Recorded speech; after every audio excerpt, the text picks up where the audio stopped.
ini merupakan review kepada sebuah filem yang dikatakan mengutip kutipan paling tinggi untuk India, Bollywood. Okay, aku rasa ramai yang dah tonton filem dekat program sebelum ni, dan juga ada yang sekarang ni dah berpeluang untuk tonton filem ni dekat Netflix.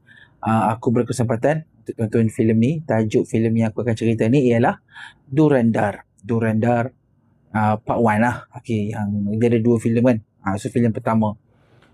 It takes me a few days jugalah untuk aku hadam. Luckily movie ni menariknya sebab dia ada chapter by chapter, so lebih senang untuk aku stop.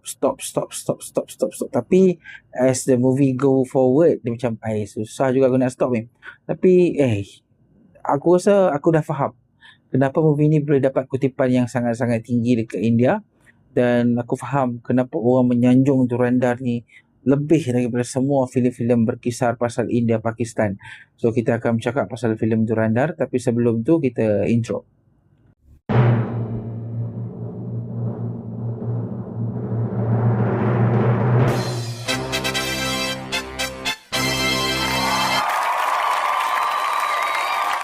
Baik, Dhurandhar, filem lakonan Ranveer Singh. Okay. Dalam ni juga ada Arjun Rampal, ada Sanjay Dutt, okay, macam-macam lagi pelakon. Dan aku rasa movie ni ialah movie yang cukup-cukup mantap. Aku sering ingat satu lagi, Akshay Khanna. Okay, filem ni simple. Dalam masa 3 jam, hang dipaparkan dengan satu watak bernama Hamzah, lakonan Ranveer Singh lah. Okay, kita tahu watak dia ni adalah watak spy dari India. Okay, the movie tentang macam mana Hamzah ni infiltrate gang dalam Pakistan tu, slowly dari dalam.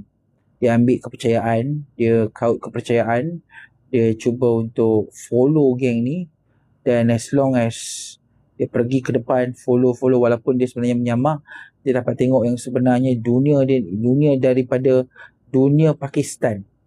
Daripada dunia Pakistan melihat India tu memang sangat-sangat kejam dan begitu penuh dengan kejutan.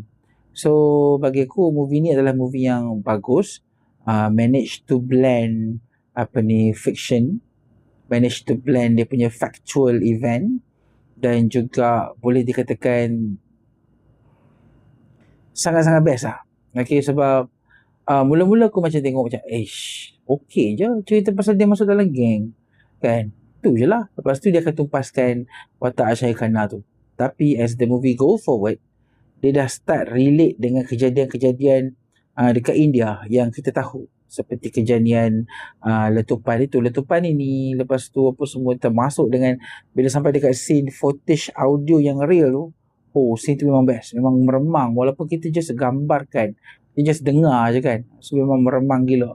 So dalam masa 3 jam tu, filem ni tak diceritakan dengan sangat-sangat complicated, walaupun watak dia tu banyak yang macam-macam hal lah kan, sebab based on true story kan. Tapi bila dia letak dalam bentuk bab 1, bab 2, bab 3, so dia terpisah dengan sangat baik. So time dia nak cakap pasal love story, dia akan bahagi bab tu just for the love story. Bila dia nak cakap pasal action, misi, strategi, dia ada one exact chapter. So benda tu adalah benda yang sangat bagus bila filem ni dibahagikan dalam keadaan macam tu. Dan aku boleh katakan sekarang aku dah faham lah pasal apa Dhurandhar ni dikatakan filem yang agak bagus. Kalau kita tengok filem sebelum ni, filem pasal Pakistan, for example, kalau kita petik filem-filem di bawah Yash Raj, universe Spy Universe, dia lebih kepada fictional, lebih kepada watak yang hero satu je, lepas tu lawan dengan Pakistan, bla bla bla bla bla. Itu pun bagus dari segi nationalism, bla bla bla bla.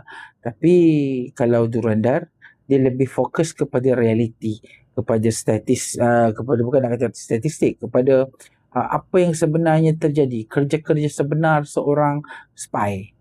So itu adalah benda yang bagi aku sangat-sangat bagus, sangat-sangat realistik, dan aku tak sabar untuk terus layan filem selepas ini, which is Dhurandhar The Revenge. Dekat Netflix, filem Dhurandhar ada 2 jenis, satu Raw and Undeka. Lepas tu satu lagi apa ni yang biasa. The difference is nothing je. Dia just beza color grading dan brutality, that's all. Tapi memang sangat-sangat brutal gila lah. Sangat-sangat brutal gila. Sangat brutal. Tak expect guys. Dan aku rasa movie ni aku bagi 5 out of 5. Kita jumpa lagi video akan datang. Terima kasih. Assalamualaikum.